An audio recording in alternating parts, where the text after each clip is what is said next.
¿Qué tal, familia? ¿Cómo estamos? Bienvenidos a este podcast con Alan Paulo. Hoy tenemos un invitado especial. Todos los invitados son especiales, pero es un gran amigo, es simpático, es carismático, es pastor, es un gran líder, es una persona que por muchos años lo conocemos, por supuesto, por dar aliento, ¿no? Con la palabra, con la fe. Y nos acompaña en este podcast Julio Madrid, que es el pastor de Iglesia Camino a Emaús. ¿Así verá, pastor? Emaús. Pastor Julio, ¿cómo estamos? Un placer saludarle. Bienvenido a este podcast. ¿Ya había hecho alguna vez podcast, pastor? Primera vez. ¿Es primera vez? Primera vez. Al pastor lo conocí. Le voy a contar una historia rápida. Al pastor yo lo conocí hace mucho tiempo. Me acuerdo yo pues que teníamos amigos en común. Teníamos un amigo que se llama DJ Master. Bueno, él se llama Orri, pero le decimos DJ Master. Y me acuerdo yo que una vez me dice, acompáñame, vamos a entregar una canción. Porque DJ Master pues tenía al grupo que se llamaba Los Evolution. ¿Y para dónde vamos? Le digo, vamos a una iglesia. Híjole, ya Master se congrega. Qué bien, digo yo, qué bien que ya Master está buscando los caminos de Dios, porque ese hombre ha dado guerra. Si dio guerra en la zona oriental, dio guerra en Tegucigalpa. Dijo, qué bueno que Master ya se está congregando. Y pues vamos a la iglesia. Y cuando entro, me encuentro a JC Live. Estaba Levita. Estaba un muchacho, no recuerdo, habían tres. Me acuerdo yo que estábamos platicando ahí, muy simpáticos los tres, ¿no? Empezamos a platicar y contar anécdotas. O sea, fue una química rápida. A los días fue que conocí yo a Ernesto. No, ese mismo día conocí a Ernesto, que es el vocalista de, para mí, una de las bandas urbanas que a mí, lo personal, también me ha marcado, que se llamaba para aquel entonces Los Ministros de la Calle. Es una banda urbana increíble y donde después conocí al Novato. Entonces dije yo, aquí hay una combinación de todo. Estos muchachos son cosas serias, pero cantan muy bien. Y después después lo conocí a usted. Lo conocí a usted, pastor.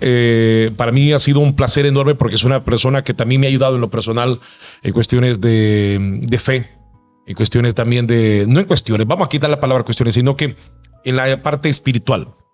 Entonces, qué bueno tenerlo acá en este podcast. Hay muchas preguntas, pastor, pero antes, bienvenido. ¿Cómo ha estado? No, gracias por la invitación y de verdad siempre es un placer reunirnos, hablar de temas que nos interesan.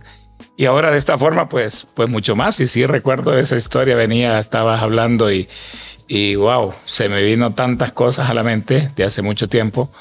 Ese grupo que lo creamos en esa oportunidad. Ahora es bonito ver a todos estos muchachos realizados, casados, con hijos. Algunos de ellos fuera del país. Algunos otros ya partieron a la presencia del Señor también, algunos de ellos. Pero bueno, esa es parte de los recuerdos y de lo que Dios nos permite pasar por la vida.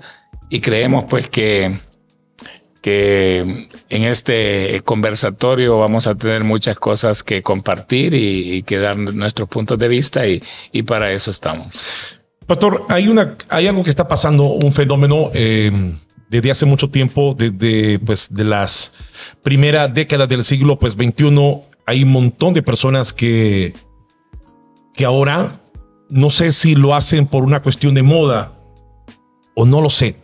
Pero hay mucha gente que ahora se declara agnóstica. Uh-huh.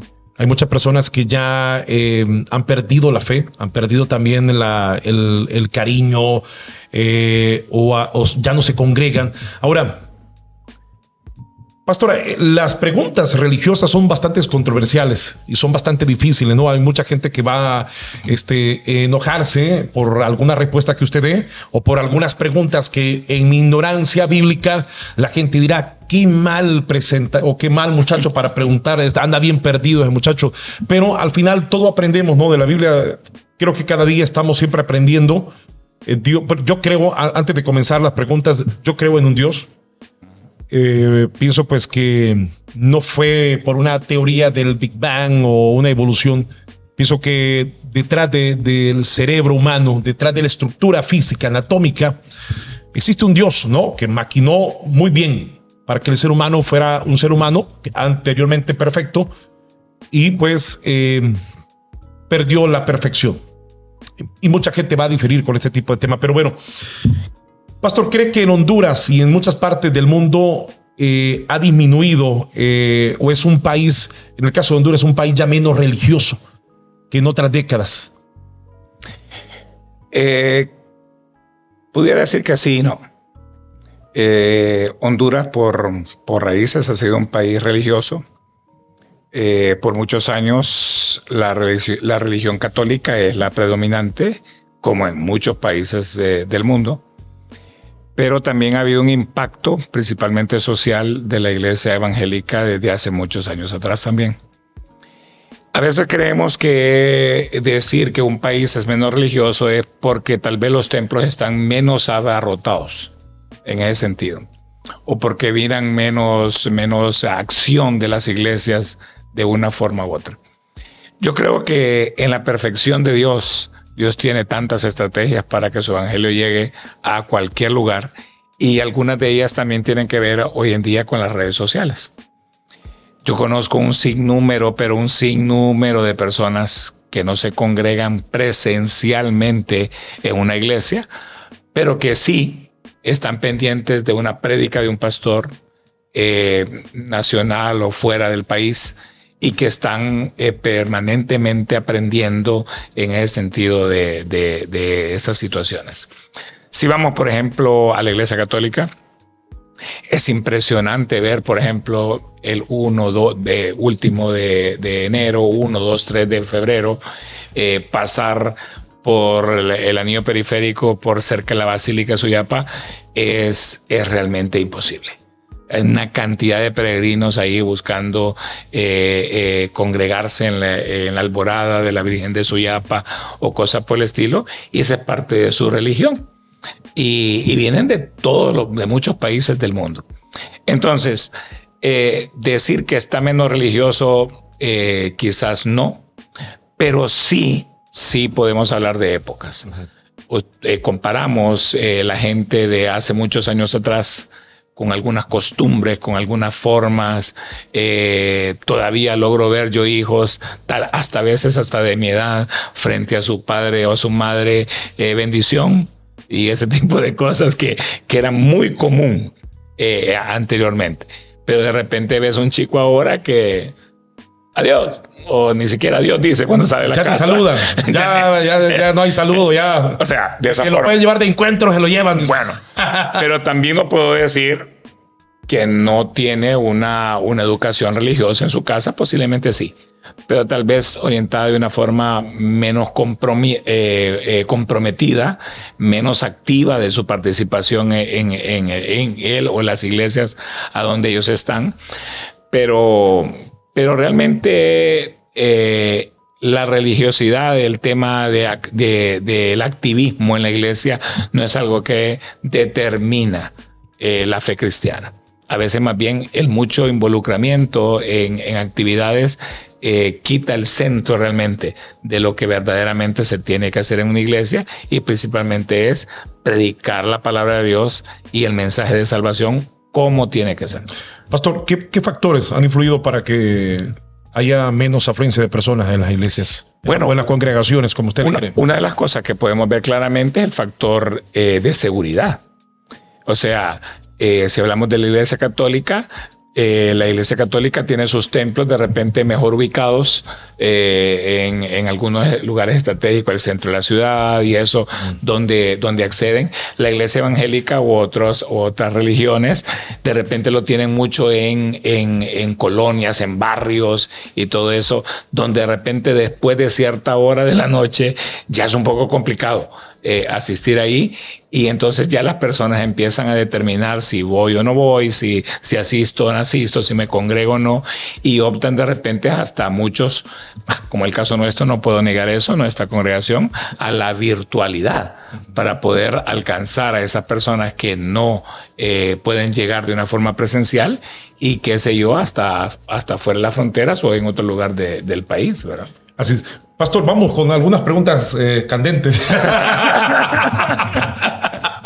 Vamos con algunas preguntas que lo voy a leer porque, o sea, no quiero cometer algún... Te miro ansioso. Bueno, la Constitución establece la separación de la Iglesia y el Estado.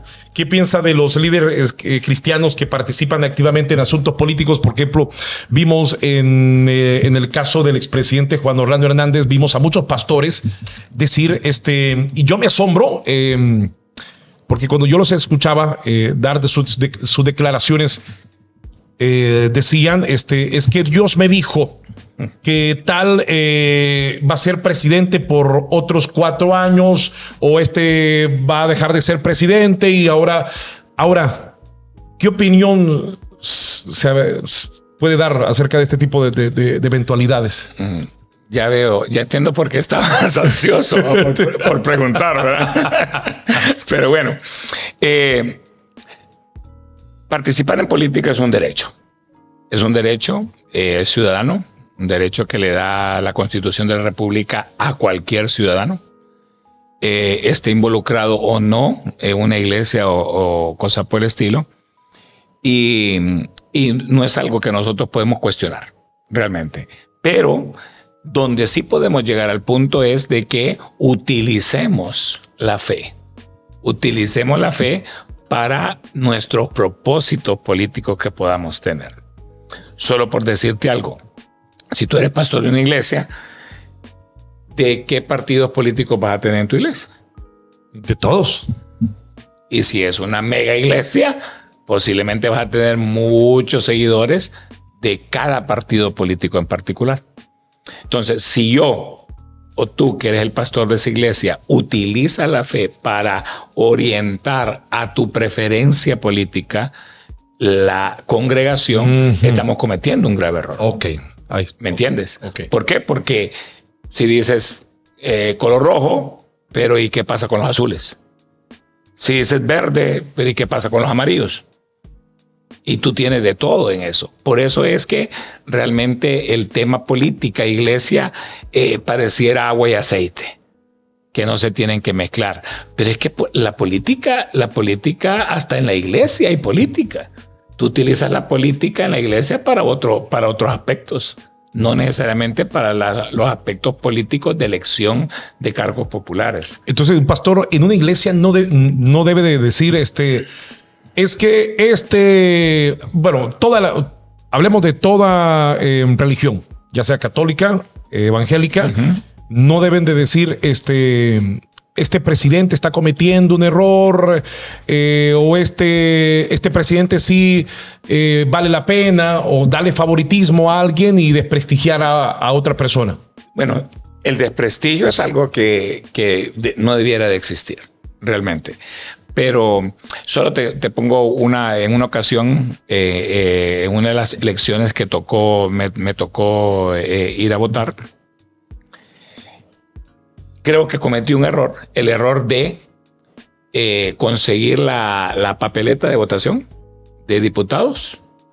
Y en esa ocasión yo marqué los diputados de todos los partidos políticos que me parecía a mí que eran como buenas personas para tal efecto. ¿Le llovieron las críticas? O sea, pero mira qué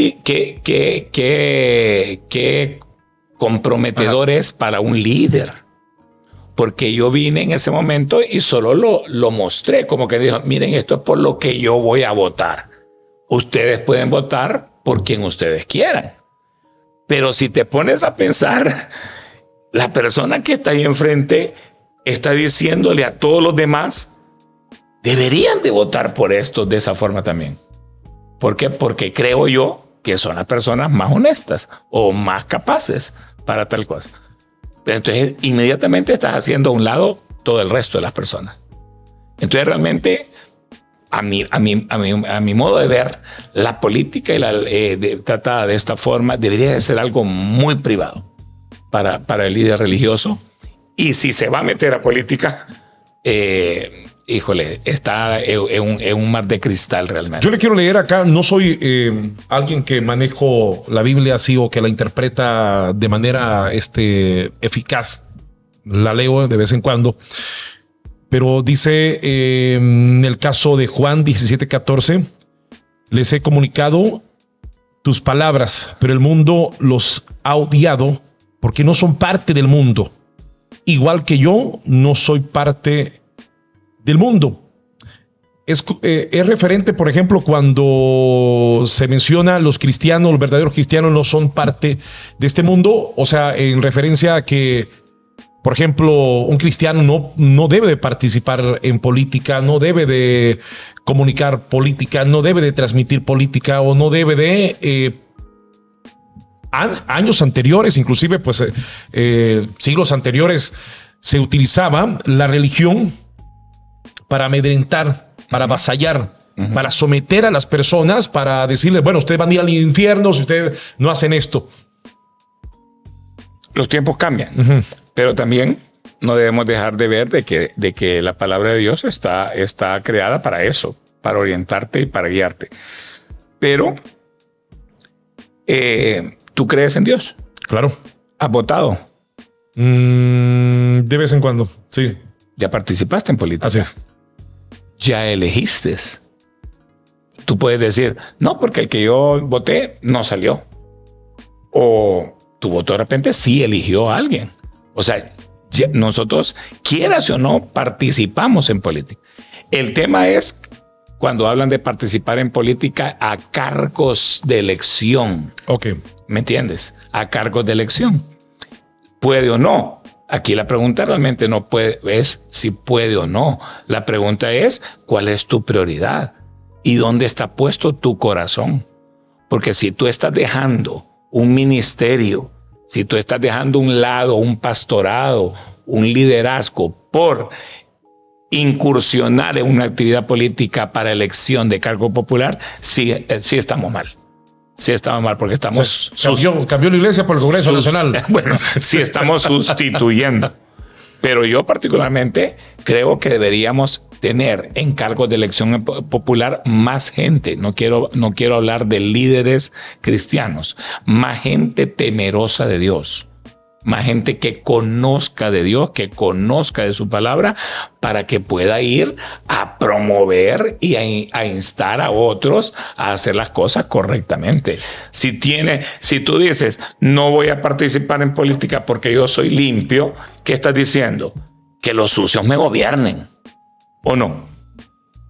Y que se roben todo el dinero. O tienes que meter a alguien que vaya a hacer algo, por lo menos para decir, hey, no tanto, o no lo hagan, o esto no es bueno. ¿Y si lo vuelven corrupto, pastor? Ah, bueno, pero eso ya es su relación con Dios y él.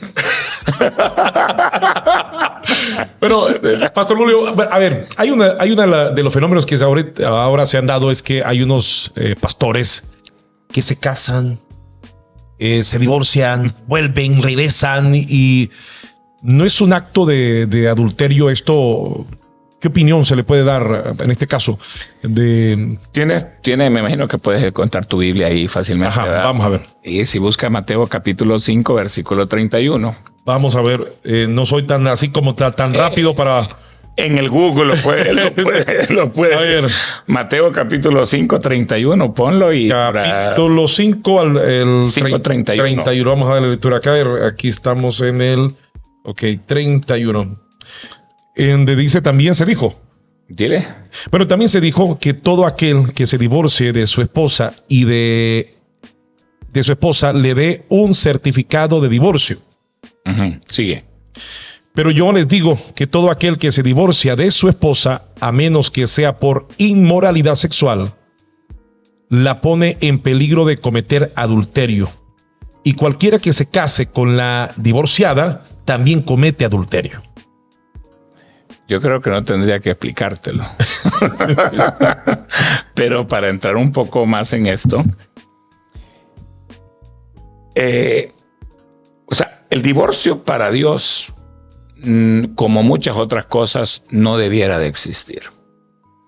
Y lo pone, la palabra de Dios es tan sabia que cualquier tema, hermano, ahí va a estar. Solo es que te lo busques un poquito. Se decía que si alguien quiere darle a su mujer carta de divorcio, que le dé. Pero en el orden que Dios establece, dice no. si le vas a dar carta de divorcio al esposo o a tu esposa, que sea exclusivamente, tú leíste una versión donde dice inmoralidad sexual, podemos traducirlo a adulterio o a infidelidad. Porque si tú le das carta de divorcio a alguien, si no es por este aspecto particularmente, el que se case con la mujer o con el hombre comete adulterio. Está cometiendo adulterio, sí. Sencillamente, sí. Pero si le das carta de divorcio a una mujer por inmoralidad sexual o por infidelidad, tú te libras ahora de que la que se case contigo cometa adulterio. Pero sí, el que se casa con la que fue o el que fue infiel, siempre seguirá cometiendo adulterio. Úpale. ¿Me entiendes? ¿Está fuerte eso? Eso es lo que la Biblia dice, sí. De esa forma. Entonces, por el único aspecto por el cual una persona puede pedirle carta de divorcio a alguien es precisamente por ese aspecto de infidelidad o adulterio. Tenemos un sinnúmero de matrimonios que ni ese aspecto es suficiente para carta de divorcio, y tú lo puedes saber. Así es. Como tenemos una cantidad de matrimonios que por un vaso con agua mal puesto en la mesa ya quieren divorcio. Ya quieren divorcio. Y entonces ahí es donde Dios entra en la escena para decir esto no puede ser así. Hay unos pastores que se pelean, pienso yo, por la parte del diezmo, ¿no? No. Porque se va a ir uno de ellos. No. Bueno, pastor, pero ya ese otro tema. En el decreto 185-2010 de noviembre de 2010, pues exonera a las iglesias cristianas de responsabilidades fiscales, pero ante el millonario capital que muchas de ellas acumulan, se habla de imponerle pues impuestos a algunas iglesias. ¿Qué piensa usted de eso? Jesús en una ocasión nos dejó una gran enseñanza donde le preguntaron a él que si había que pagar impuestos. ¿Sí? Y Jesús sabiamente tomó una moneda y dijo, ¿de quién es esta inscripción? Del César. Del César. Denle al César lo que es del César y denle a Dios lo que es de Dios. No debíamos salirnos de esa línea. No debiéramos de salirnos de esa línea. Si tú pagas un impuesto, quieres como retribución de eso un beneficio. Si tú pagas un impuesto para carreteras o algo para la municipalidad, quieres que enfrente de tu casa esté pavimentado, ¿o no? Así es, totalmente. Pero ¿y si no lo pagas? No ver nada. No puedes exigir. Total, sí. O no puedes venir a decir, hey, ¿y por qué no me han ayudado ustedes en la carretera? ¿Qué pasó con la infraestructura de tal cosa? Imagínate que yo no pague impuestos y la alcaldía se da cuenta. Pavimenta la calle, pero me deja el frente de la casa sin pavimentar porque yo no pagué. Debería de ser algo justo porque yo no lo pagué. Ahora, sí hay algunos aspectos, ahí es donde entra qué está haciendo la iglesia o en qué aspectos se le está exonerando para que pueda aprovechar ese vínculo de esa forma. Y pienso yo que en los únicos aspectos donde a la iglesia se le debería de exonerar de algunos impuestos es en aquellos aspectos donde tiene que ver con una ayuda social. ¿Me entiendes? Que puedas traer del extranjero, qué sé yo, o algo, ayudas para ayudar a gente que necesita alimentos, ropa, perdón, o ese tipo de cosas. Pero si tú quieres acceder a la exoneración para comprarte tu carro de uso personal o por ese tipo de cosas, mi punto de vista es, creo que no estamos dando al César lo que es del César y a Dios lo que es de Dios en ese sentido. Ahora, pero si tú quieres traer un autobús de afuera para que los hermanos no paguen transporte para ir a la iglesia o ese tipo de cosas, creo que ahí entra la posibilidad de que el gobierno en sí, basado en que la iglesia como institución te está ayudando a gobernar, porque la iglesia gobierna. O sea, una iglesia que va a rescatar muchachos de las maras o que impide, te está ayudando a gobernar. Entonces, como gobierno, creo que tú también le tienes que ayudar a esa misión que tú estás haciendo. Claro, porque es para un bien, ¿no? ¿Me entiendes? Entonces, orientado a esa línea, yo creo que no hay ningún problema, pero orientado a otras cosas que tienen que ver con índole personal, creo que sí no estamos bien. Pastor, ¿y qué piensa de las redes sociales? Porque ahora pues hay tantas teorías de conspiración, tantas cosas que dicen, hay muchos jóvenes que ahora se enfrentan a videos en YouTube, a videos en redes sociales acerca de que pues hablan de la teoría de la evolución, de que pues no fuimos creados por un Dios, y hay tanta información, ¿no?, en las redes sociales. ¿Han afectado las redes sociales a las iglesias? Lo que en las redes sociales sale es algo que siempre ha existido, ¿sí o no? El problema es que no te dabas cuenta tan fácilmente como ahora. Si a ti te pasaba algo y querías hace 30, 40 años atrás informarle lo que te pasó a alguien que vivía en Alemania, en la China, ibas al Correo Nacional, allá por la calle Peatonal. Sí, qué tremendo. A poner esto, y de aquí es que se diera cuenta, imagínate. Había gente que mandaba mensajes por correo y a los días viajaba y llegaba a la casa donde iba, y hasta los días de estar ahí le llegaba el correo. O sea que nunca llegó, ¿me entiendes? Entonces, las redes sociales para mí, son bien o mal utilizadas de acuerdo a quién las usa y con qué propósito. Yo me recuerdo hace muchos años, veía al evangelista ese famoso Gigi Ávila, ¿tú te recuerdas? Y quizá lo conociste. Gigi Ávila predicaba, decía, el cajón del diablo. ¿A qué? Al televisor. El televisor era el cajón del diablo, porque para Gigi Ávila los que miraban telenovelas eran del diablo, ¿me entiendes? Y el cajón del diablo. Y de repente Gigi Ávila empieza a salir por televisión. Entonces ya era parte de canal de televisión. Y un periodista se osa en ir a preguntarle a ese hermano Gigi, ¿y cómo es que el cajón del diablo era el televisor? Y dijo, él dijo de una forma jocosa, dijo, le compré el cajón al diablo.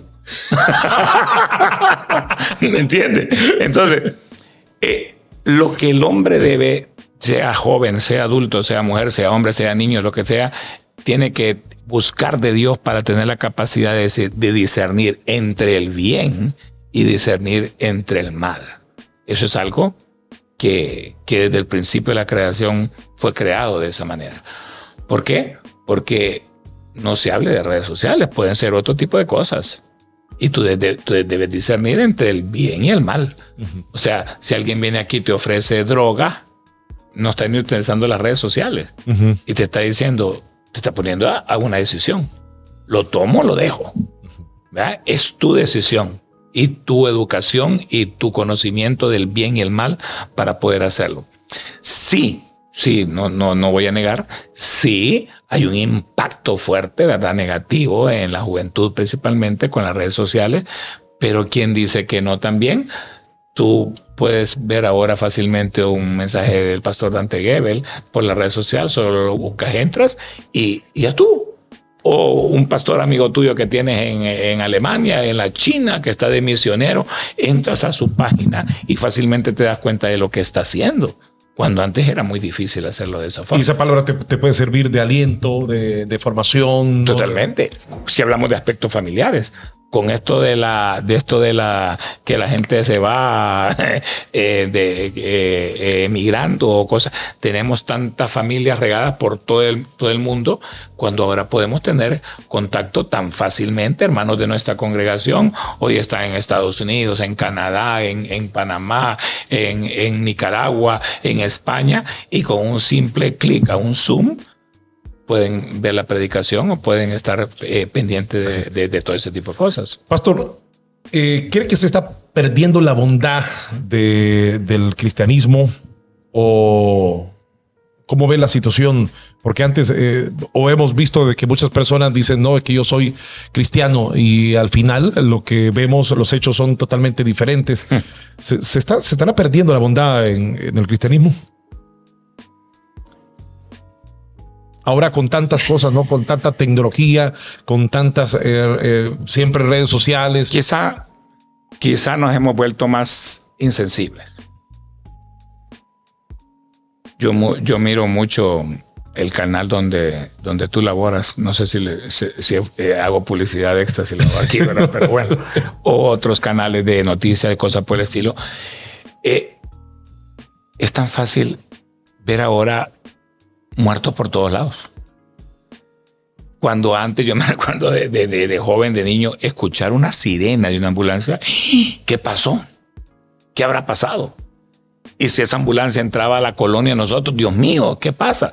Ahora escuchamos ambulancias, vemos por las noticias, el muerto aquí, el muerto allá, lo vemos tirado en la calle, pasamos con el carro viendo ahí, y algunos dicen hasta si ya no hay muerto, no hay emoción. O sea, la humanidad se ha insensibilizado en ese sentido. Entonces, ¿qué es lo que pasa ahora? Tú miras a alguien pidiendo en la calle y dices, ese gana más que yo. ¿Sí o no? No, es para que le voy a dar. Dice, sí, ese... tiene billete. Tiene billete. O esa doña o esos niños, la mamá ya está, dice, y gana más que uno. Entonces, ese tipo de cosas, o sea, la mala utilización de ese tipo de situaciones también ha provocado eso. Pero la Biblia es clara cuando dice que a Dios le presta el que ayuda al pobre. Oíme, prestarle a Dios, hermano. ¿Cómo te va a pagar? Sí. No es como una financiera aquí o algo por el estilo. A Dios le presta el que le ayuda al pobre. Es un mandato de Dios. O sea, nos manda Dios a hacerlo. Que cuestionemos o no, si lo va a utilizar bien, eso ya es, como dije al principio, algo entre él y Dios. Si lo va a usar bien o no lo va a usar bien. Pero si tú en tu discernimiento crees que hay que ayudarle a esa persona, no te limites. Uh-huh. Y no te limites no tanto en ir y ayudarles, hasta no te limites en cuánto tú le vas a ayudar. Uh-huh. Yo me recuerdo claramente una vez que estaba con un amigo en un restaurante comiendo y entra una señora que se sabía que era de cáncer, tenía ahí, y llega a pedir, y yo vine y agarré, me recuerdo, como 10 lempiras y se los di. Pero se fue aquella señora y yo quedé con mi amigo y le digo, yo siento en mi corazón que yo tengo que darle más a esta señora. Y te lo digo así, saqué un billete de 500, lo puse en la mesa y digo yo, si es de Dios, esta señora va a regresar a esta mesa. Va a regresar. Y la señora se despidió, salió y se fue. Pues dije yo, no era de Dios. Como a los 5 minutos vuelve a entrar. Aquella señora se para frente a la mesa, nosotros dice, disculpen, yo no sé por qué, pero solo vengo a orar por ustedes. Hermano, ¿cómo voy a agarrar ese billete yo y volverlo a meter a mi bolsa? No se puede. No se puede. Decime si no. Entonces, aquella señora oró por nosotros. Y le digo, termino de orar, le digo, hermana, discúlpeme, esto está aquí, usted lo ve, ya de ratos está aquí porque eran para usted. Y así lo hice. Si no lo haces, entonces no estás de acorde a lo que Dios te está diciendo con eso. Busquemos de Dios. Y Dios te va a decir a dónde. Dios te va a decir, ayuda aquí, ayuda allá, ayuda a este, dele más a este o no. Siempre buscando de Dios en ese sentido, pues. Pastor, uno de los temas controversiales y una de las preguntas controversiales es, por ejemplo, ¿cómo saber si una iglesia es la correcta? Y le pregunto esto porque yo comparo las iglesias o los pastores como con un buen profesor.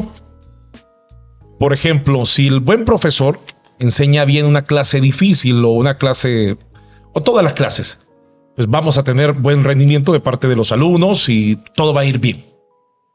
Y no va a haber lagunas mentales y siempre se va a abordar temas y siempre a los alumnos les va a ir bien. Pero si un pastor de repente no tiene el conocimiento necesario o no sabe cómo transmitirle ese conocimiento de fe a las personas, pues es obvio que pues ahí está algo mal. Entonces, ¿cómo saber que una iglesia es la correcta? Porque todo el mundo dirá, no, es que todas vamos a ir a alabar al mismo Dios, todos vamos a ir a adorar al mismo Dios. Pero yo hago esta comparación, ¿no? Del buen maestro con el mal maestro. Hace un tiempo atrás, comiendo en unas comidas ahí en la Kennedy que quedan en la calle, llegó ahí un chico que está en el área urbana, no cristiana, y empezamos a hablar. Lo habíamos conocido con el programa de ministros de la calle. Y le dije yo, ¿te estás congregando? No, pastor, me dice, no me estoy congregando. ¿Y por qué? es que mire, y empezó, el pastor de aquella iglesia que fui, tal cosa. La pastora de la otra iglesia que fui, tal cosa. El ministerio de alabanza de aquella iglesia, tal cosa. Y empezó. Entonces le digo, hermano, te tengo la iglesia correcta. Le dije yo.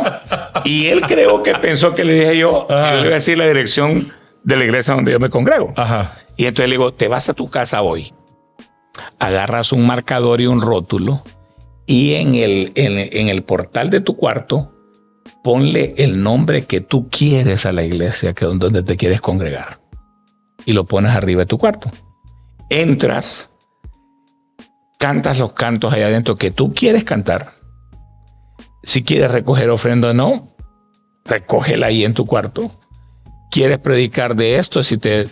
Hazlo sin ningún problema. Y esa es la iglesia perfecta para ti. Porque no hay una iglesia perfecta. No hay una iglesia perfecta.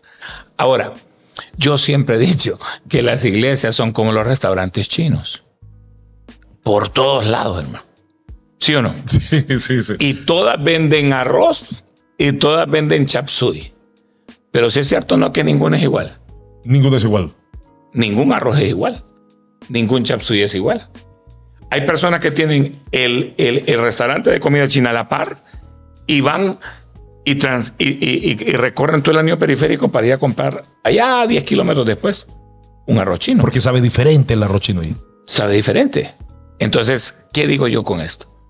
Tú te congregas donde te dan el sabor de lo que tú quieres alimentarte como tú quieres. ¿Me entiendes? Algunos van a un restaurante chino porque es más barato, aunque no les guste mucho la comida.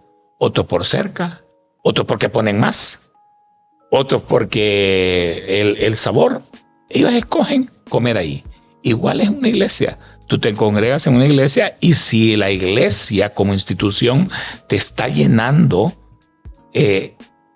tú estás bien ahí. El problema de esto, ¿sabes qué es? Que la gente busca una iglesia y dice, es que esa iglesia no me satisface. O es que ese pastor no me convence. ¿Por qué no te pregunta mejor? ¿Yo sirvo de satisfacción para los que están en la iglesia? ¿O es que solo busco mi satisfacción? ¿Me entiendes? Posiblemente hay alguien que te está esperando para que tú le des una palabra de consuelo, cosa que tal vez el pastor no lo supo dar, pero te tiene la para ti. Y tú, en vez de decir tú, ese pastor, ¿por qué no le dijo a la hermana que necesita esto? Bueno, deja al pastor, ya no lo dijo. Ahora ve tú y dilo, porque tú estás sintiendo decírselo a esa persona. Una hermana una vez me dice, no, pastor, yo no voy a la iglesia porque el pastor me dijo que él no era bombero y apagafuegos. Porque yo le fui con un problema matrimonial. Y entonces le digo, hermana, ¿qué quiere que haga yo? O sea, ¿qué quería que le dijera a él? O ese tipo de cosas. Entonces, cuando no existe como institución, o sea, como congregación, la iglesia de Cristo es la iglesia. Ese es el problema que tenemos, que creemos que las ovejas de allá son unas ovejas especiales. Si todas son ovejas del mismo pastor, todos son hijos de Dios. A los pastores nos manda a cuidarlas, no que son nuestras. Y si se van, buscaron otro arroz chino. Mejor posiblemente. Pastor, y ahora, ¿qué piensas sobre la salud mental? Y también mezclado con o cómo abordarla en el tema espiritual. Por ejemplo, usted como pastor le dice a alguien si tiene algún problema o necesita ayuda mental, ¿cómo hacen? La palabra de Dios dice, Filipenses capítulo 4, versículo 8, versículo 9 creo, todo lo bueno, todo lo justo, todo lo amable, si hay cosa que tenga buen nombre o digno de alabanza, en esto pensad. ¿Me entiendes? El problema hoy en día de la salud mental es que la gente pasa pensando en cosas que no tiene que pensar. Te pregunto yo, ¿acaso no te doy una tarea, si es posible, hasta de no dormir hoy en la noche? Si te pregunto, Alan Paul, ¿Adán tenía ombligo o no tenía ombligo? No lo sé. Y te aseguro. Porque se supone que Adán y Eva eran perfectos. No sé si anatómicamente eran diferentes. Eso no lo sé. Pero si yo te meto eso en la cabeza y empiezas tú a buscar bibliotecas, enciclopedias, el internet, todo esto, el otro, tu salud mental ya no es apropiada. Porque te metí algo en la cabeza que de repente no es ni teológicamente determinante para la humanidad. O que si lo que comió Eva era manzana, pera o qué. ¿Y si lo comió? ¿Cuál es el problema? ¿Ves? Entonces, nos metemos muchas veces a temas dentro de la iglesia y fuera de la iglesia en el que la salud mental no es correcta por la forma y en qué cosa nosotros estamos pensando. ¿Me entiendes? Pastor, por ejemplo, ¿es 100% infalible la Biblia o hay algunos errores humanos en su escritura? La Biblia en su escrito original es infalible porque es la palabra de Dios. Pero tú tienes ahorita, acabas de leer un versículo que si lo ponemos en otra versión te va a decir lo mismo de una forma diferente. Y si lo ponemos en otro idioma te va a decir lo mismo de una forma también diferente o entendible de esa forma. Las traducciones de la Biblia son las que lo han hecho de repente gramáticamente un poco no entendible para algunas situaciones. Pues solo por decirte algo. ¿Tú crees que si Jesucristo hubiera nacido en Honduras, ¿de dónde eres tú? Del paraíso. El paraíso. Bueno, de allá fue el paraíso. ¿Con qué se come en el paraíso? Los frijolitos, ¿con qué se cuajada, pero con pan, con tortilla. Con tortilla. ¿Tú crees que si Jesucristo hubiera nacido en este tiempo, allá en el paraíso, el versículo que dice no solo de pan vivirá el hombre estuviera en la Biblia? Sería no solo de tortilla vive el hombre. Quizás, ¿me entiendes?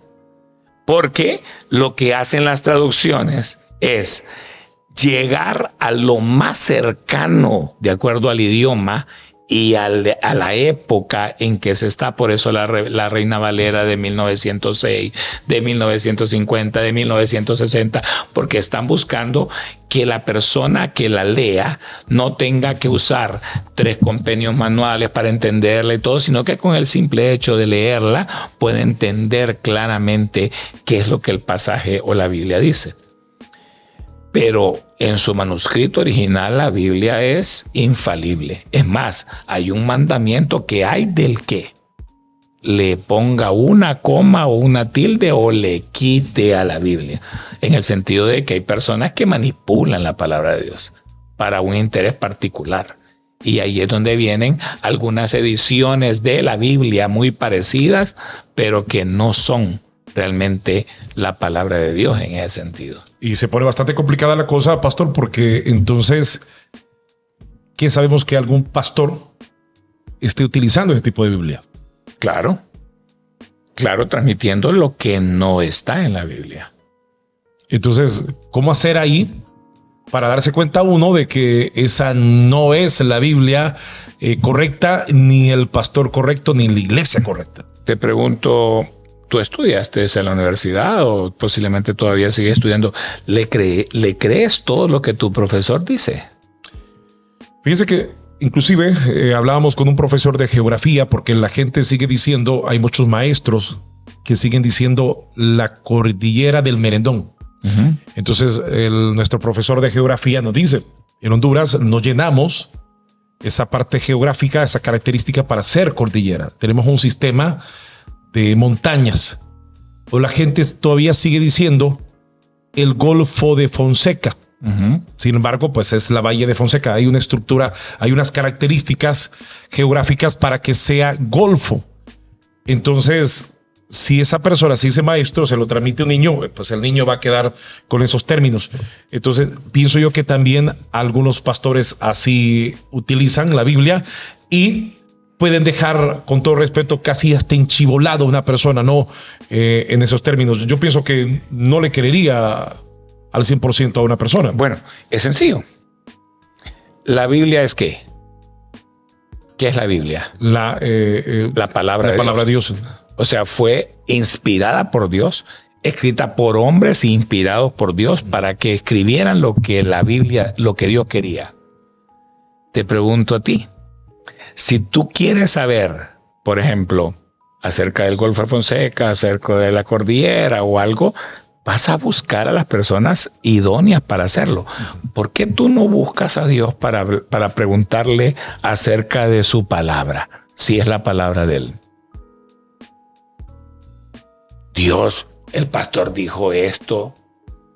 ¿Cuánto? Yo he escuchado en muchas prédicas, hasta en televisión y en radio, como dice la Biblia, ayúdate que te ayudaré. Digo, dígame dónde. Dígame dónde, porque yo la leo de Génesis a Apocalipsis, hermano. Y no aparece. Y no aparece. Pero si solo porque Él es el pastor, el líder, el apóstol y todo, lo dijo. Se lo inventó. Yo lo voy a creer. Entonces estamos mal. ¿Me entiendes? O dígame, vaya, solo por decir algo. He escuchado decir, como dice la palabra de Dios, que ni una hoja se mueve si no es por su voluntad. Dígame a dónde. Dígame a dónde, así como usted lo está diciendo, dígame a dónde. No está en la palabra de Dios. Ahora, que hay mensajes que quieren decir eso, o quieren llegar a ese punto, es muy diferente. Es muy diferente. Por decir algo, yo le puedo decir a una persona, Jesús resucitó a Lázaro y lo sacó de la tumba. Lázaro, ven, y salió todo enrollado en la túnica. ¿Por qué no le quitó la túnica? Y dijo, quítenle la túnica, porque de repente ese quítenle era algo que alguien sí lo podía hacer, resucitarlo solo yo. Y de ahí puedo yo deducir, bueno, ayúdate que te ayudaré, por decir algo, pero no es lo que la Biblia dice. Entonces, es tan sencillo como que tú busques y no te creas todo lo que te dicen. Tienes herramientas, tienes muchas cosas donde tú puedes verificar, sí, y la mejor de ellas es una conexión directa con el que la escribió, con el dueño, el que quiso que pusieran lo que él quería decir. Bueno, pastor, a ver, ¿cómo explicarle a la gente, a la familia de las redes sociales? Yo le digo familia porque pues somos como una familia, ¿no? Donde a veces estamos en opiniones en contra y todo. Pero bueno, en el caso del Antiguo Testamento, donde todo es ira, todo es lucha, todo es pelea. Y en el Antiguo Testamento pues hay amor, hay solidaridad, hay otros términos. Bueno, son dos dispensaciones diferentes. Una dispensación es la ley y otra dispensación es la gracia. La dispensación de la ley está pactada en el Antiguo Testamento. La ley de Moisés no son los 10 mandamientos. La ley de Moisés contempla 613 mandamientos. ¿Me entiendes? Que todo mundo tenía que cumplirlo. ¿Ves? Pero se empezó a reducir. El mismo Dios, no hacen esto, no hacen lo otro, vamos a dejarlo así. Algunos creen, teólogos, eruditos de la palabra de Dios, que cuando Moisés venía con las tablas y vio el degenerio en que estaba su pueblo y las quebró, regresó a decirle a Dios, no, reducirle unos cuantos, porque tal vez traía 20, 30 y de repente quedan en 10. Y de hecho, esos 10 es como es la condensación de esos 613 mandamientos. Pero viene la dispensación de la gracia después de Cristo, donde el mismo Jesucristo dice, yo he venido a cumplir la ley. Y ya no existen los 613 mandamientos, solamente 2. Amarás a tu Dios con todo tu corazón, con toda tu fuerza, con toda tu mente. Y el segundo, y a tu prójimo como a ti mismo. Te pregunto yo, ¿en el amarás a Dios no incluye no dejar de congregarse? ¿No incluye ofrendar? ¿No incluye el comprometerse con Dios? ¿Verdad que sí? En el amarás a tu prójimo no incluye no robarle, no codiciar la mujer de él, no matarlo, no levantar falso testimonio. O sea, esos dos son la condensación de toda la ley. Pero no es que la ley ya dejó de existir, ahora está centrada de acuerdo al amor. Hacerlo no porque me lo obliga la ley, sino por amor a esa persona. Entonces, en aquellos tiempos, vos matás, plum, caía muerto. El sumo sacerdote que entraba a la presencia de Dios, que él entraba una vez al año a pedir la propiciación y expiación de los pecados del pueblo, lo metían con un lazo amarrado al pie. Porque si él no estaba santificado en el momento de entrar a donde estaba el arca y la presencia de Dios, caía muerto. Y te pregunto, ¿y quién le iba a sacar? Si el que iba a sacarlo estaba mal, caía muerto. Y así, como un eslabón. Entonces lo jalaban. Si caía muerto, lo movían. Si había movimiento, todavía estaba ahí. Si no había movimiento, lo jalaban para retirarlo. ¿Qué hace Jesucristo cuando viene? Cuando dice consumado es y vuelve a la presencia de Dios, el velo del templo se rompe en dos, con el significado de que ahora todo mundo, ya no solo el sumo sacerdote, ahora todo mundo puede acceder a la presencia de Dios sin temor a morir, porque ya no existe. Entonces, están las dos dispensaciones. No es que Dios era un Dios antes de ira y de esto y que Dios es ahora. Es el mismo Dios. Pero ahora Dios nos deja un libre albedrío para que tus decisiones sean las que te condenen a ti. No sea Dios. Tus decisiones, lo que tú hagas, lo que tú decidas hacer o no hacer, tú lo haces. Pero no es porque está escrito que... En ese sentido, hay gente que dice prohibido que, como tú dices, no sé si voy a caer mal con lo que digo, pero hay algunas congregaciones que dicen que la mujer no puede entrar en pantalones. Le digo yo, ¿por qué? Porque es ropa de hombre. Le digo yo nunca me he puesto un pantalón de mi esposa, porque el pantalón de mi esposa es de mujer, el pantalón mío es de hombre, ¿me entiendes? Pero es que la Biblia lo dice, que no entrarás con ropa, la mujer con ropa de hombre. Bueno, vámonos a la ley. También dice la ley que al templo no puede entrar hombre con un testículo magullado. O que no puede entrar mujer con el periodo menstrual. O que no puede entrar mujer que haya, dentro de los 7 días anteriores haya tenido relaciones sexuales. Pregunto yo, ¿quién va a estar verificando el testículo del hombre magullado en la iglesia para que no entre? O si la mujer tiene periodo menstrual, sí. O si tuvo relaciones sexuales 7 días antes. Eso fue lo que el velo del Señor rasgó y dice, ahora pueden venir quien quiera a mi presencia. De muchos templos o de congregaciones donde me invitaron, yo llevaba a los chicos de ministros de la calle y no, usted puede entrar, pero ellos no, me decían. Le digo, si ellos no entran conmigo, yo no entro. Pensaba porque lo miraban a ellos, obviamente, con su ropa y esto y ese tipo de cosas. ¿Es en serio, pastor? Sí. No lo dejaban a ingresar. Me invitaban a usted sí, pero al no. ministro de la calle, que eran, le repetimos a nuestra gente que el ministro de la calle, una banda urbana y cristiana, y donde pues los muchachos andaban en su gorra yankee, vestidos urbanos. Okay. Entonces, ¿en qué estamos? O sea, ¿queremos ganar a quién? O sea, ¿queremos pescar en pecera? O sea, yo quiero pescar aquel pescado aquel que ya está en la pecera. No, si yo quiero salvar y rescatar al quien no está ahí en la pecera. ¿Y cómo lo voy a hacer si todo lo que le pongo enfrente son prohibiciones? No importa la vestimenta. Obviamente que hay que tener una vestimenta prudente, ¿no? Pero sí importa, pero es tu relación con Dios la que Dios te va a decir, no te pongas eso, no te pongas lo otro, no vayas así, no vayas de esta forma.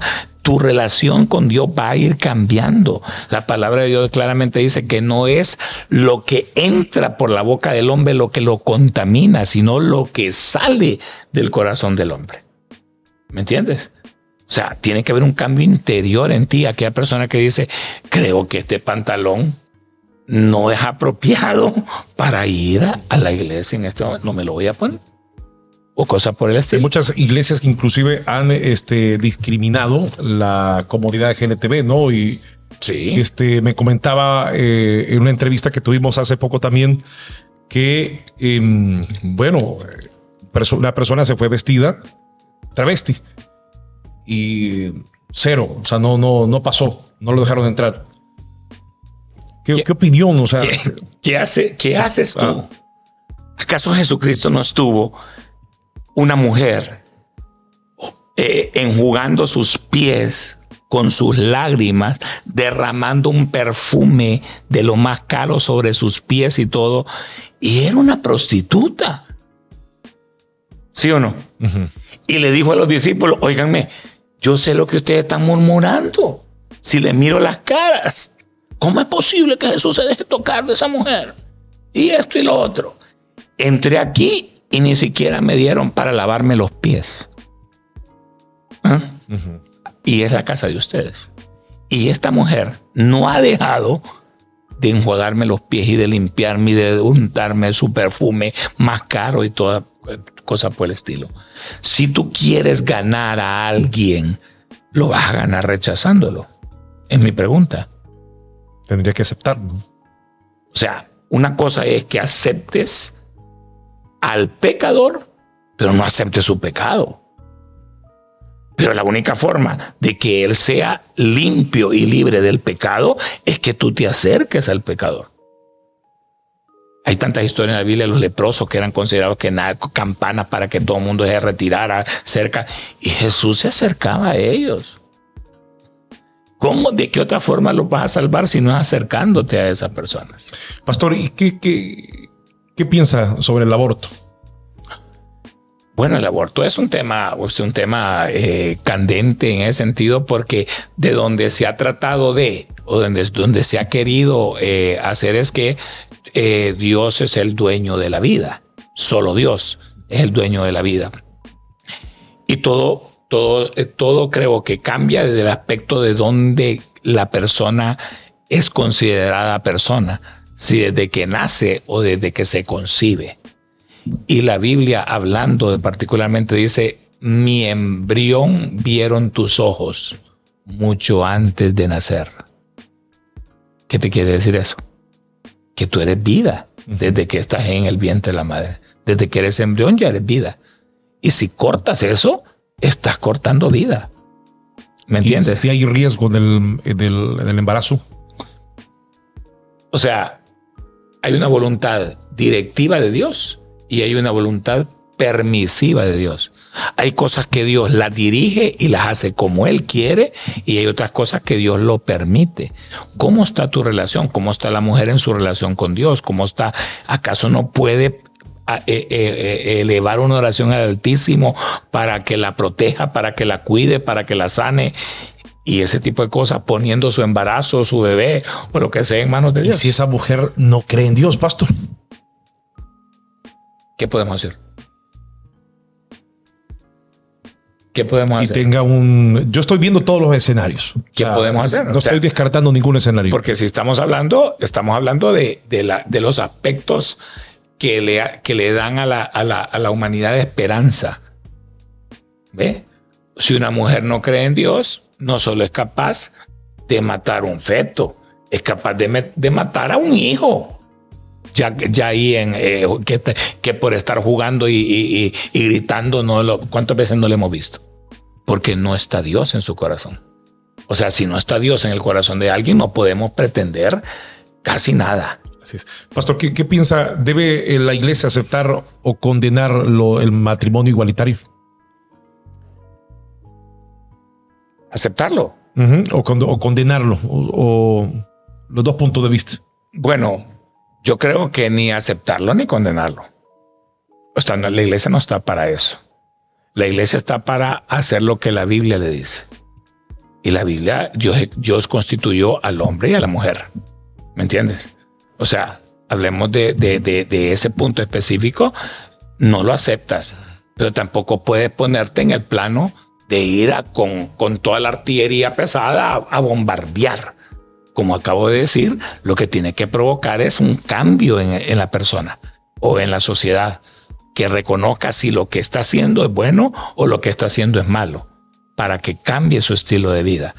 Pero no debe por bandear algo que tú no estás haciendo algo para contribuir al cambio en ese sentido. Entonces, para mí no debe ni aceptar ni condenar. O sea, no lo puede aceptar porque no es algo instituido por Dios, pero no lo puede condenar también, más que ir a buscar el arrepentimiento y el cambio en las personas de este tipo. Bueno, pastor, una vez le escuché a un pastor, otro pastor, decir, estamos hablando acerca de un tema, y me acuerdo que yo le escuché, es que esa persona tiene un demonio.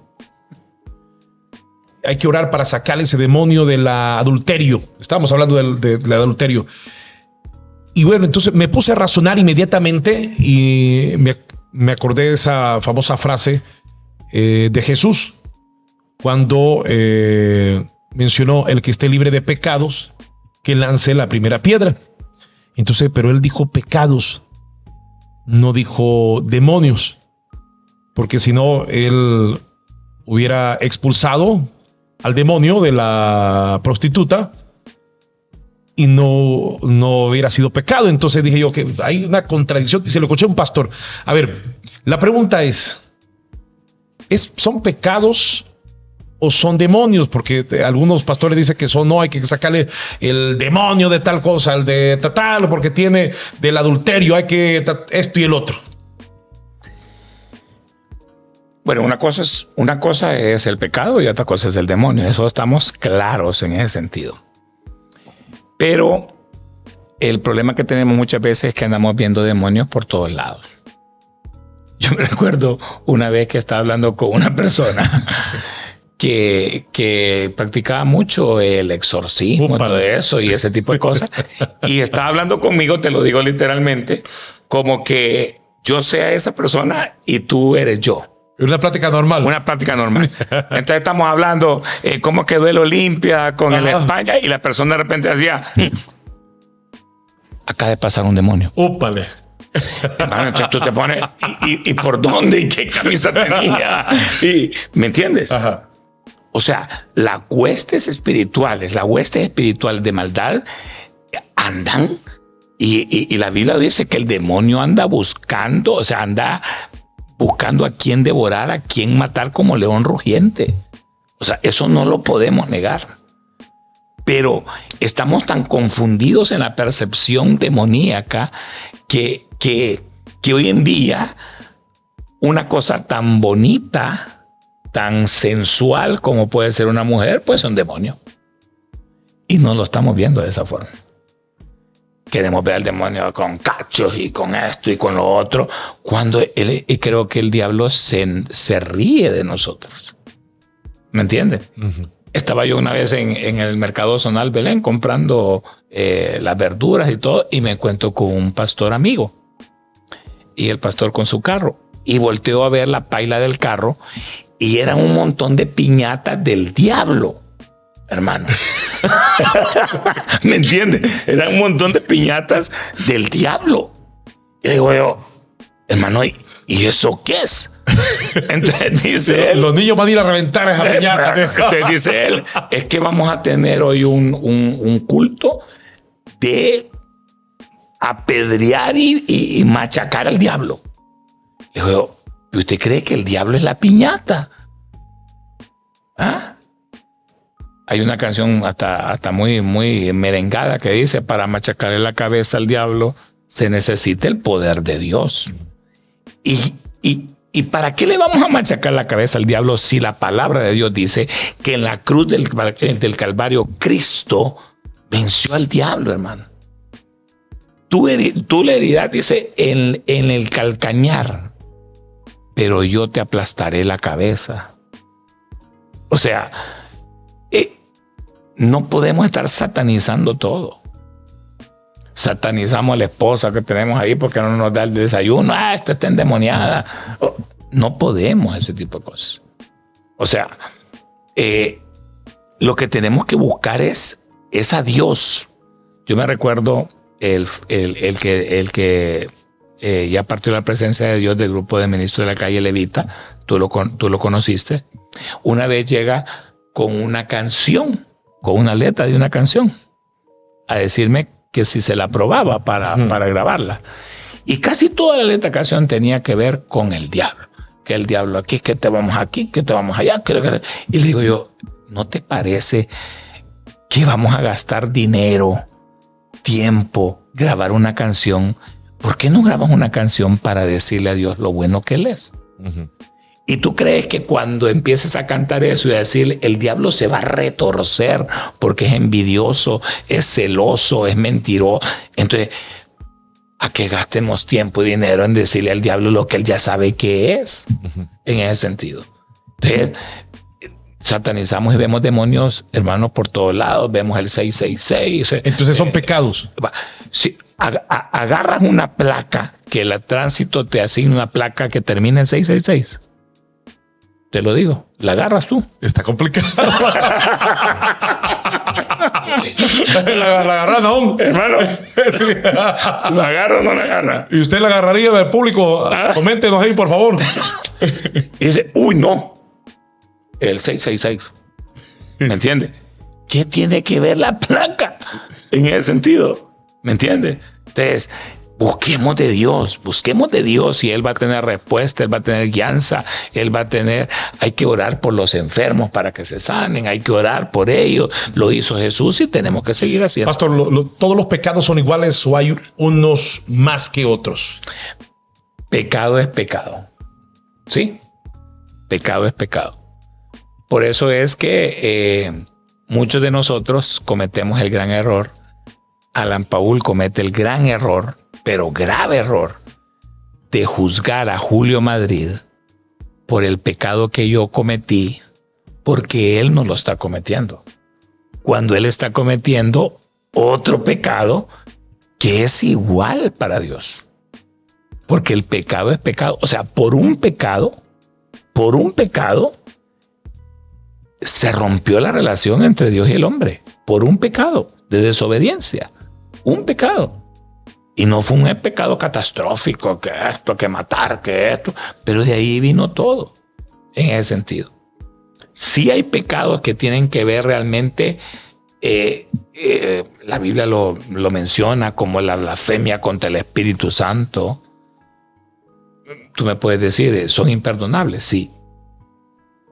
¿Qué pecado es imperdonable? Por ejemplo, el pecado de la incredulidad.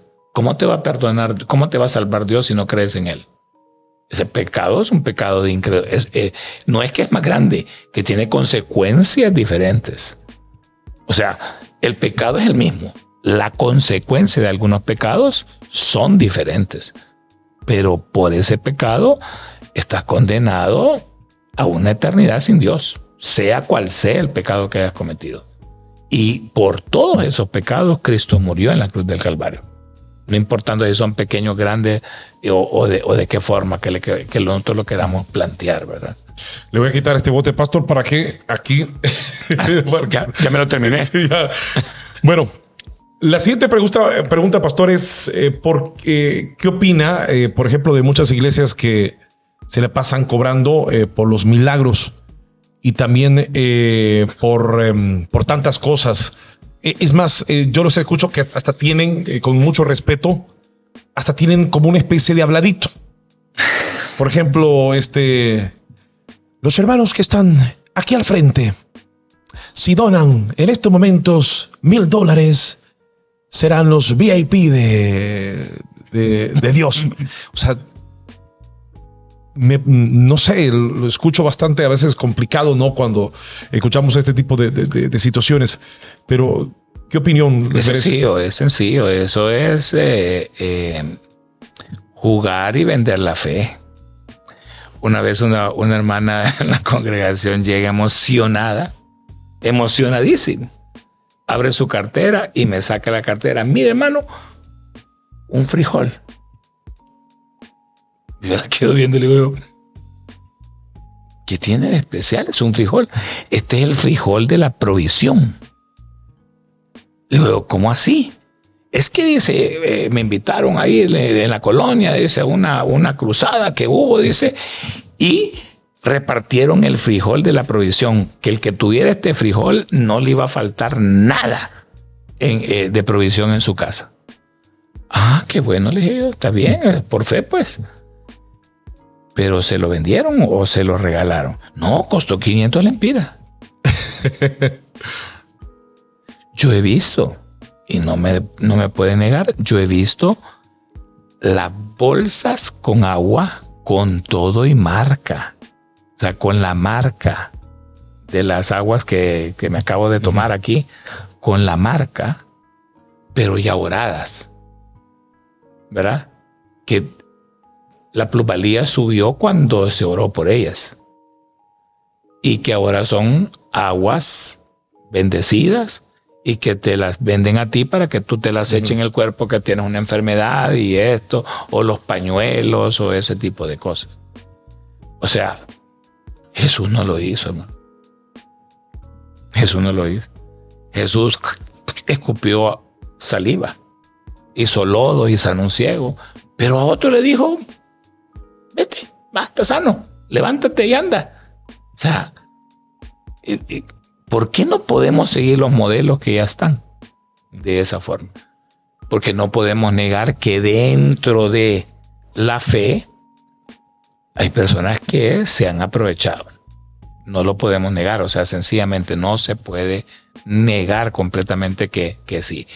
Yo le digo a las personas que nos están viendo, escuchando, óigame, no se deje engañar. No se deje engañar. Si lo que mueve la mano de Dios es la fe. Vaya a Dios, pídale a Dios lo que necesita. No he visto justo desamparado ni su descendencia que mendigue pan, dice la palabra de Dios. ¿Qué más frijol quiere de la provisión? ¿Qué más frijol quiere? No tiene que ir a pagar 500 lempiras por un frijol. Dios tiene una promesa. Si Dios dice que los lirios del campo, ¿cómo se visten? Ninguno de ellos se ha vestido como Salomón, por ejemplo. ¿Me entiende? O sea, Dios es la provisión. Pastor, ¿el diezmo es algo obligatorio de las... ¿es algo obligatorio, algo bíblico? ¿O algo que se ha impuesto por medio de las iglesias? ¿Cómo? Me imagino que me tienes seguridad.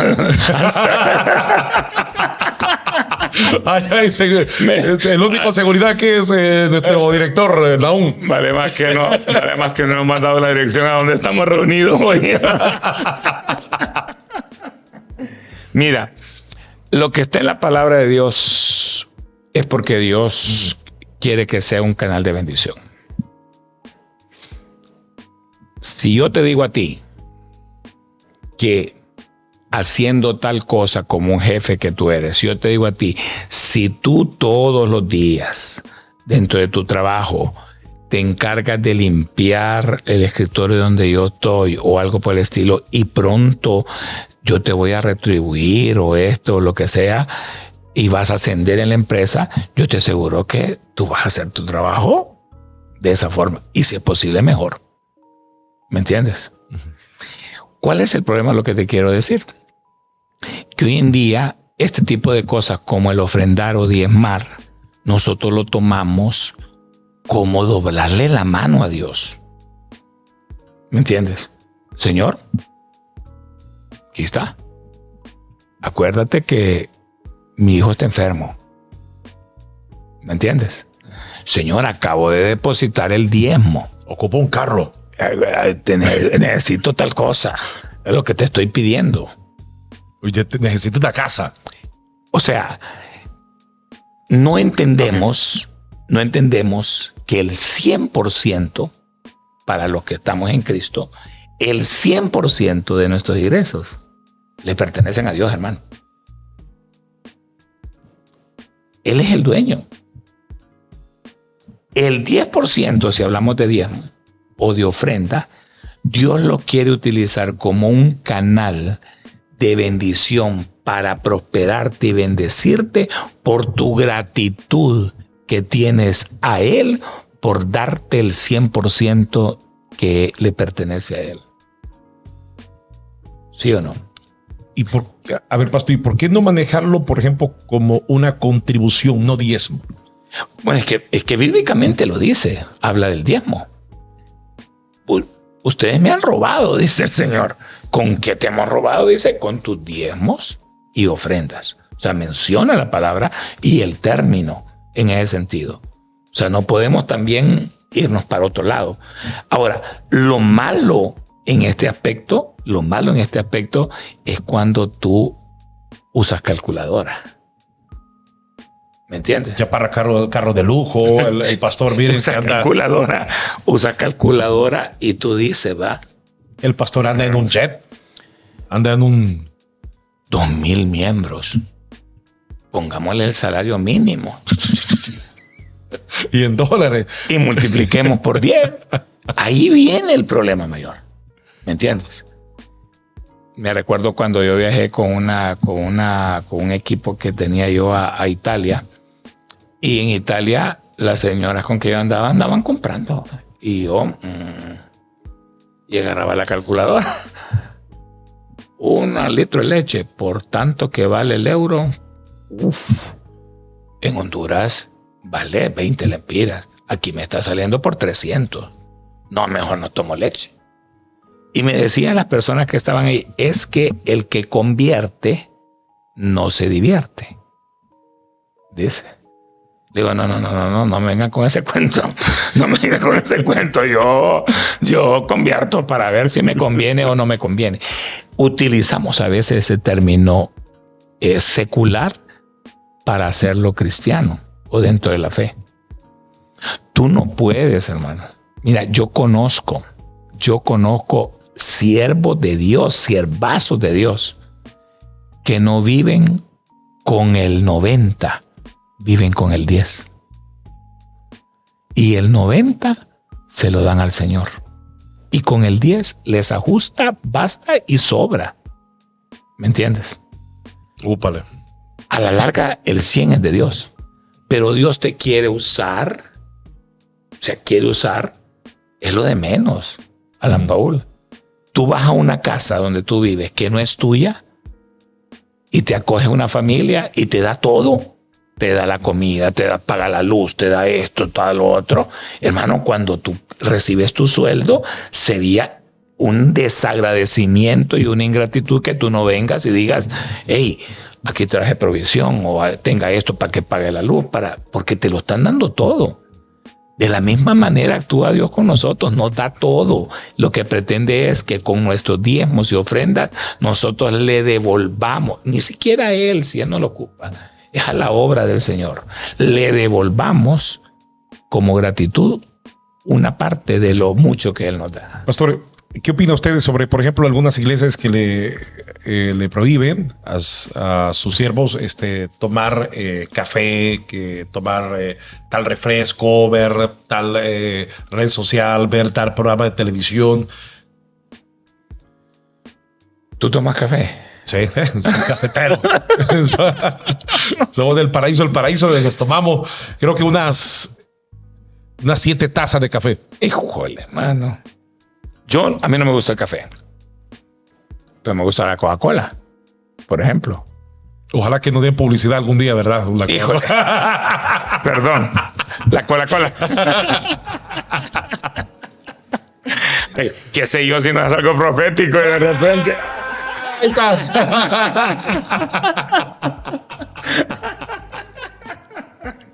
y ¿qué se puede decir? O sea, hablemos de lo que es bueno y lo que es malo. Es sencillo. Todo el exceso es malo también. ¿Me entiendes? Vaya, por ejemplo, mi abuelo, que hace muchos años murió, le dio un infarto y lo llevaron al doctor. Lo salvaron y todo ahí. El doctor le dijo, dígame cómo come usted. Mi abuelo doblaba las tortillas, ¿verdad? La sopa, por ejemplo, mojaba en la sopa y lo metía en una tacita de sal cada bocado. sopa, sal. Y mi abuela siempre le cocinó con manteca de cerdo, todo el tiempo. Entonces el doctor le dijo, si usted quiere vivir un poco más, tiene que dejar la sal y la manteca de cerdo. Mi abuelo le dijo, ¿cuántos años voy a vivir si dejo la sal y la manteca de cerdo? Bien puede vivir unos 10 años más, le dijo el doctor. Mi abuelo ya estaba en los 80 y algo. Ajá, ¿y si sigo comiendo sal y manteca? ¿Cuánto voy a vivir? Quizá lo más, 1 año. ¿Está listo? Prefiero vivir 1 año comiendo manteca de cerdo y sal que 10 años sin comerlo. Entonces, ¿por qué te digo esto? Porque sencillamente lo que debe ver uno es qué es lo bueno para nosotros. Nosotros somos templo del Espíritu Santo. Si un producto, una marca o algo es malo, deja de hacerlo. Pero no porque la religión te lo prohíba. No, si una comida es mala, deja de hacerlo. Lo que pasa es que hoy en día con tanta red social, ahora cualquier loco agarra una receta y dice la mezcla de este repollo con este no sé qué y métalo tantos días y se cura de tal cosa. Y te lo hace sin nada, ¿me entiendes? Pero no es la prohibición, es por qué te dicen. O sea, si a mí me dicen, no me lo dice un pastor, no beba café. Pero viene un nutricionista y me dice, mire, el café provoca esto, lo otro. O sea, por salud yo digo, hey, voy a dejar de beber, ¿verdad? Algo de esa forma, pero no porque sea prohibido para hacerlo de tal manera en ese sentido. Entonces, veamos de esa forma, o sea, ponemos reglas humanas que las convertimos en reglas de fe. Así es. Para cosas que no son. ¿Verdad? Pero pastor, ya no, el productor nos dijo, ya nos hemos pasado. Creo que gracias, hermano. El pastor nos dijo al inicio, este hombre me tiene ya. Me quitaste parte del sueño, pero ya miré que ya más bien le gustó más bien estar aquí con nosotros en el podcast. Entonces, muchas gracias, pastor Julio, gracias por habernos acompañado. Ya es parte ya de los invitados en estos podcasts. Gracias por invitarnos y hay tanto que hablar, ¿verdad? Pero demasiado. Pero nos quedamos casi como lo mejor es hablarlo del corazón y no por apariencias o cosas, ¿verdad? Que seamos genuinos cuando decimos y hacemos las cosas. Señores, este fue el podcast con Alan Paul. Gracias. Hoy nos acompañó el pastor Julio Madrid. Gracias a toda nuestra gente de las redes sociales. Déjenos sus opiniones de cada cosa que nosotros vamos publicando. Saludos. Fuerte abrazo.